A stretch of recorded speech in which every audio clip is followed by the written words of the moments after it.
Mas'uliyati cheklangan jamiyatning xususiy korxona va yakka tartibdagi tadbirkorlikdan farqlari. XT xususiy tadbirkorlar bo'lib, O'zbekistonda ularni XT emas, balki YATT, ya'ni yakka tartibdagi tadbirkor deb atash qabul qilingan.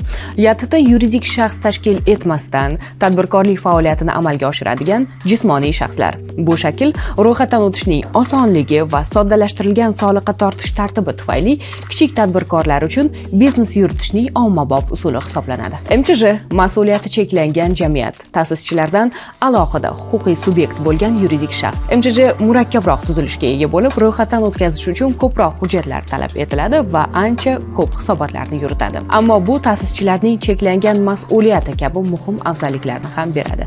Ya'ni, ular kompaniyaning qarzlari uchun shaxsiy mol-mulki bilan javobgar bo'lmaydi. MChJ xatarlar va ko'p sonli xodimlarga ega yirikroq biznes yuritishni rejalashtirganlar uchun ma'qul hisoblanadi. HK, ya'ni xususiy korxona, odatda bitta asosiy faoliyat turi va bir yoki bir nechta ta'sischilardan iborat biznes shakli. HK boshqaruvda ma'lum darajada moslashuvchanlikka ega, biroq yuridik shaxslar uchun belgilangan barcha qonun qoidalariga rioya qilishi shart.